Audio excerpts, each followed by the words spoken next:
So the example number 1 is acceleration due to gravity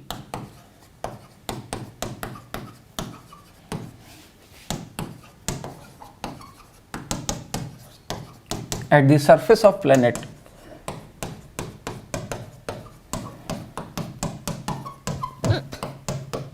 is g. How much work is done to lift an object of mass m from surface to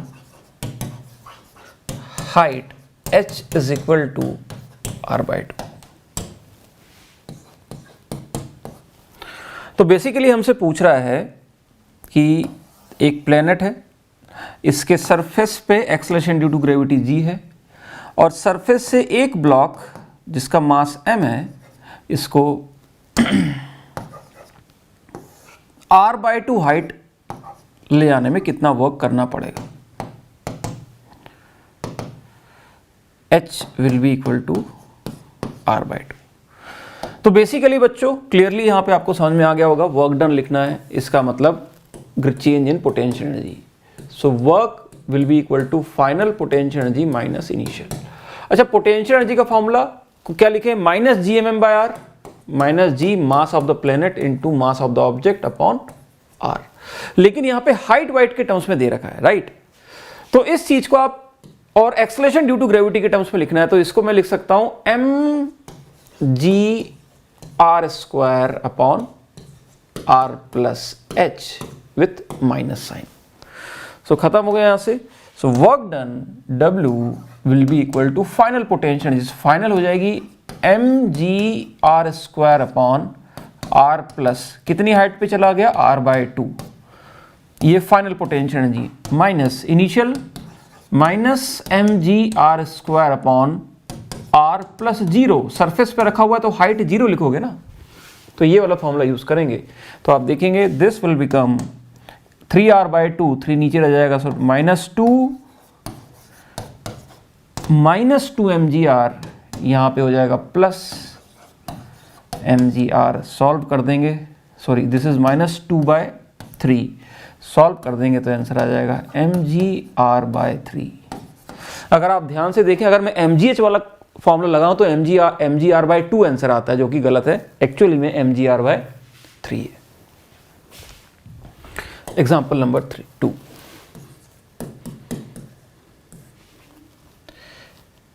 एक planet है,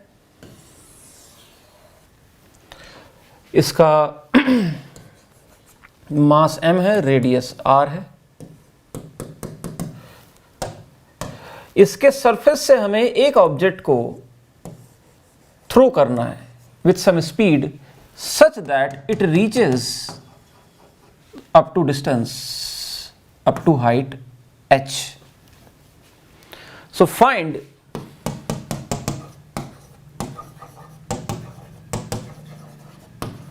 minimum speed to throw the object up to height. Option number 1 h is equal to r, option number 2 h is equal to infinity.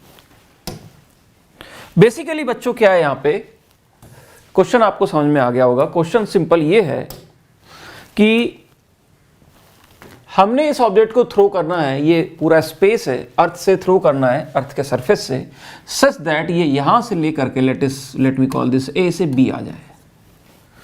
तो during the motion A to B हम देख सकते हैं इस पे gravitational force लग रहा होगा और उसके कारण इसकी स्पीड कम हो रही होगी. इसी को कहने का दूसरा पॉइंट ऑफ व्यू ये है कि ग्रेविटेशनल फोर्स एक कंजर्वेटिव फोर्स है, एयर एयर फ्रिक्शन को इग्नोर करना है. So I can say that total mechanical energy remains constant. तो कॉन्सेप्ट यहां पे लगेगा कंजर्वेशन ऑफ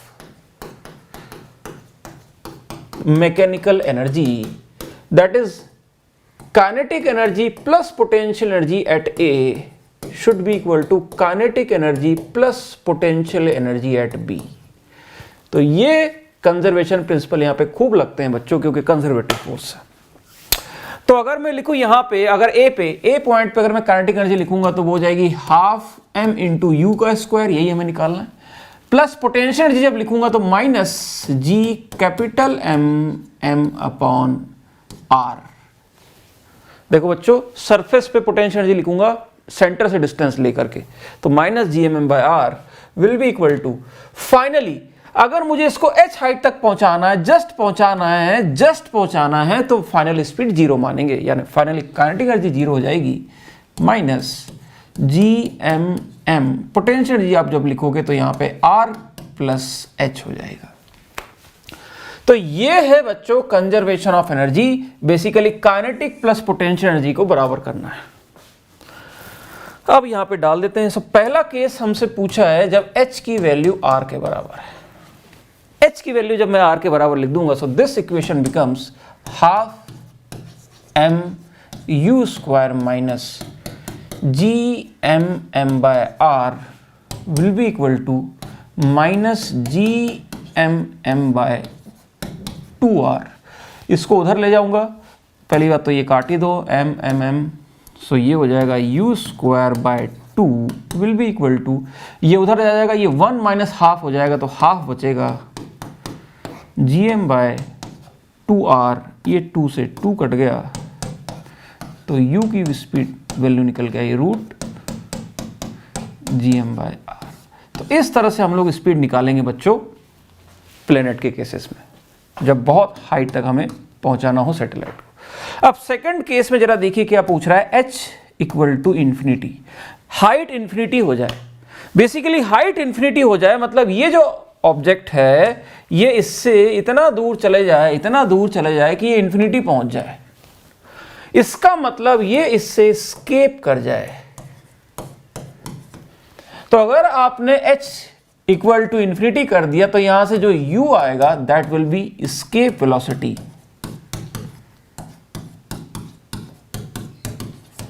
तो बेसिकली हम लोग एस्केप वेलोसिटी का डेरिवेशन देख रहे हैं इस क्वेश्चन के थ्रू। तो एस्केप वेलोसिटी का कॉन्सेप्ट क्या है कि ऑब्जेक्ट सरफेस से थ्रो करना है कि वो इंफिनिटी पे जाकर के रुके। अच्छा, इंफिनिटी पे अगर आप देखोगे बच्चों तो इंफिनिटी पे पोटेंशियल एनर्जी भी जीरो होगी और इंफिनिटी पे काइनेटिक एनर्जी भी जीरो होगी, तो इंफिनिटी पे टोटल एनर्जी जीरो होती है। यानी और टोटल एनर्जी कंजर्व भी होती है, यानी हम इसको इतनी स्पीड दे दें कि टोटल एनर्जी जीरो हो जाए। यानी कॉन्सेप्ट क्या लगेगा, हाफ एम वी स्केप का स्क्वायर, यानी स्केप वेलोसिटी वो वेलोसिटी है जिससे टोटल एनर्जी उस पॉइंट की जीरो हो जानी चाहिए। So minus G M M by, यहां पे क्योंकि सरफेस पे रखा हुआ है तो कैपिटल आर लिख रहा हूं। मान लो अगर मैं सरफेस से h हाइट से ऊपर लिखता तो यहां पे r प्लस एच लिख देता, वॉट एवर। तो एस्केप वेलोसिटी अलग अलग हाइट की अलग अलग आती है, तो इस चीज को मैं in terms of small r लिख देता हूं, minus G M M by R equal to 0। तो यहां से जब आप सॉल्व करेंगे तो v एस्केप का फॉर्मूला निकल के आता है under root 2 G M by R. Earth के लिए बच्चों इस चीज की वैल्यू 11.2 किलोमीटर्स पर आवर है फॉर अर्थ, पर आवर नहीं सॉरी पर सेकंड। एक सेकंड में 11.2 किलोमीटर स्पीड होगी तभी अर्थ को लीव कर सकते हैं। इसीलिए तो एटमॉस्फेयर के मॉलिक्यूल्स, हवा के जो मॉलिक्यूल अर्थ को लीव नहीं कर पाते। इनकी स्पीड कितनी होती है, 200 मीटर पर सेकंड, 500 मीटर पर सेकंड। यहां तो 11,000 मीटर पर सेकंड स्पीड होगी तब जाके ये अर्थ के एटमॉस्फेयर के मॉलिक्यूल्स लूज कर पाएंगे। So that is why the atmosphere is held by the earth due to its gravity. तो ये एस्केप वेलोसिटी का कॉन्सेप्ट है, याद रहे। एस्केप वेलोसिटी वो वेलोसिटी होती है जिससे total energy of that point become zero, या वो पॉइंट इन्फाइनाइट पे जाकर रुकता है, और इन्फाइनाइट पे काइनेटिक और पोटेंशियल दोनों 0 होते हैं। तो ये इसके बराबर है यहां पे। आइए नेक्स्ट एग्जांपल करते हैं।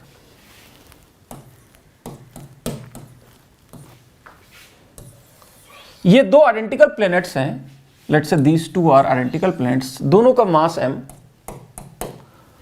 मास m, दोनों की रेडियस r और दोनों के सेंटर के बीच की जो डिस्टेंस है, दोनों के सेंटर्स के बीच की जो डिस्टेंस है वो हमें स्मॉल r दे रखी है। हमसे पूछा है कि अगर मैं चाहता हूं कि यहां से एक स्मॉल m ब्लॉक को कितनी मिनिमम स्पीड दूं कि it reaches on the surface of the other planet, find u minimum required to reach on other planet।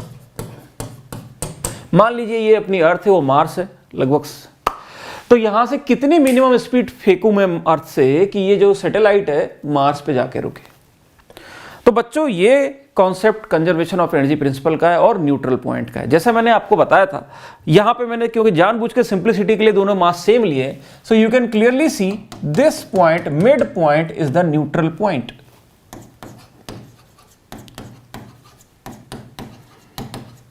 Neutral point का मतलब यहां पे नेट ग्रेविटेशनल फील्ड जीरो है, यानी इस पॉइंट पे नेट फोर्स जीरो हो रहा है। इस पॉइंट से अगर आप पहले हैं तो लेफ्ट वाला मास है, लेफ्ट वाला जो प्लेनेट है, इसका फोर्स डोमिनेट करेगा क्योंकि इसके पास होगा तो ये खींच लेगा।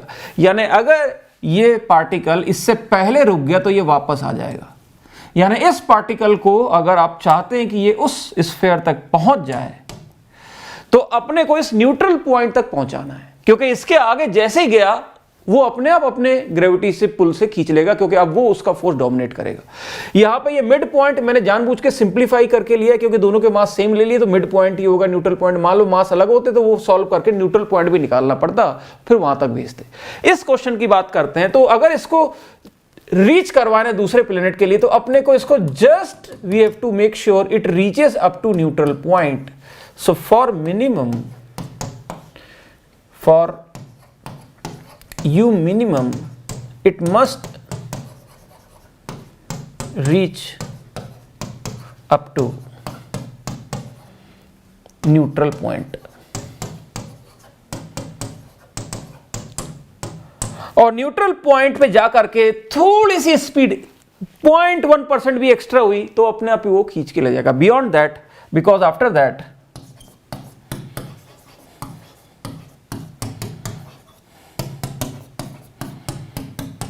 the other planet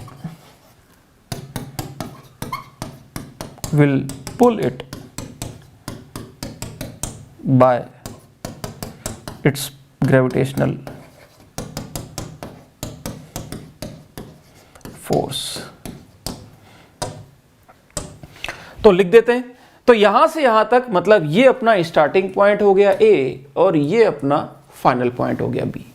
तो हमें लिखना पड़ेगा कंजर्वेशन ऑफ मैकेनिकल एनर्जी। तो आइए लिख देते हैं।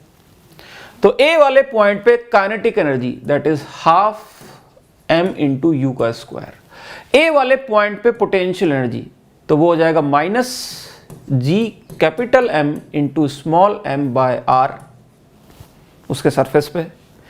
लेकिन बच्चों ए वाले पॉइंट पे इस वाले के कारण भी तो पोटेंशियल एनर्जी होगी ना, क्योंकि दो फोर्स लग रहे हैं ना, एक उसका और एक इसका, तो पोटेंशियल एनर्जी भी तो दो होगी ना, एक उसकी और एक इसकी। So minus G M M upon, इससे डिस्टेंस दे रखी है, ध्यान से देखेंगे सेंटर्स के बीच की डिस्टेंस आर है, तो जब मैं इससे डिस्टेंस लिखूंगा तो वो हो जाएगी small R minus capital R. ये है initial kinetic energy will be equal to, मतलब initial mechanical energy of the system. अब जब ये मिड पॉइंट पे आ जाएगा तो वहां तो स्पीड जीरो है, तो वहां काइनेटिक एनर्जी तो जीरो हो गई, माइनस, अच्छा मिड पॉइंट पे जब मैं ग्रेविटेशनल पोटेंशियल एनर्जी लिखूंगा तो फिर से इन दोनों के कारण लिखूंगा, लेकिन सिमेट्री है तो एक के कारण लिख करके दो से मल्टीप्लाई कर दूंगा। So minus twice of G M M upon small R by 2, centre से r बाय 2 डिस्टेंस। तो इसको जब यहां से सॉल्व कर देंगे तो यहां से आपकी u की वैल्यू आ जाएगी। मैं सॉल्व इसलिए नहीं कर रहा हूं बच्चों क्योंकि मैंने आपको सिर्फ समझाना था कॉन्सेप्ट। ये यहाँ पे r स्मॉल r की वैल्यू नहीं दे रखी है, ये स्मॉल r की वैल्यू कैपिटल R के टर्म्स में दी हो सकती है कि 10R 11R 15R वॉटेवर, तो यहाँ पे पुट करके आंसर आ जाएगा। कॉन्सेप्ट न्यूट्रल पॉइंट और पोटेंशियल एनर्जी का आई होप आपको क्लियर हुआ। चलते हैं नेक्स्ट एग्जाम्पल में, example number 4।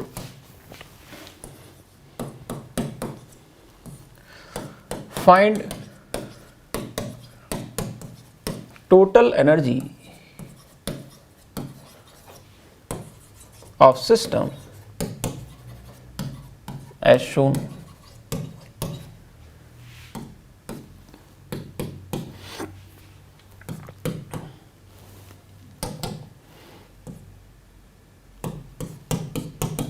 If the particles are released, then what is their kinetic energy when separation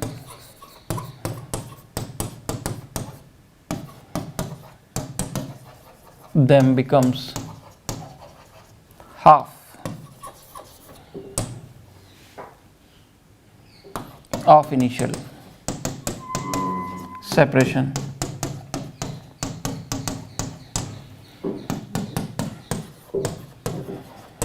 What is the gravitational field and potential at center in first case? Diagram आपको system of particle का ये दे रखा है, equilateral triangle. ये तीन masses हैं, M, M, M। ये जिस ट्रायंगल पे रखे हुए हैं उसकी साइड है A। This is the system particle और इसके लिए हमें इन तीनों केस को सॉल्व करना है। Total energy of the system as shown. तो टोटल एनर्जी लिखने के लिए जैसे मैंने आपको बताया, इन दो की देयर आर 3 टोटल एनर्जीज। लेकिन जरा ध्यान से देखो, तीनों इक्वल नहीं है। MMA। सो टोटल एनर्जी जो होगी that is -3 times G m1 m2, वो m²/a हो जाएगा। That's all, right. अब सेकंड केस, जब आप इन तीनों को रिलीज कर देंगे तो ये तीनों अपनी म्यूचुअल अट्रैक्शन से एक दूसरे की तरफ खींचे चले आएंगे, राइट। क्योंकि इस पे इधर फोर्स लग रहा है, इस पे इधर फोर्स लग रहा है, इस पे इधर फोर्स लग रहा है, तो तीनों अपनी म्यूचुअल अट्रैक्शन से चले आएंगे। और हमसे पूछा है कि जब इनके बीच की डिस्टेंस घट करके ये तीनों चले आ रहे हैं, तीनों की स्पीड कुछ ना कुछ हो गई होगी, और हमसे पूछ रहा है उस इंस्टेंट पे जब इनके बीच की डिस्टेंस घट करके a/2 रह जाए।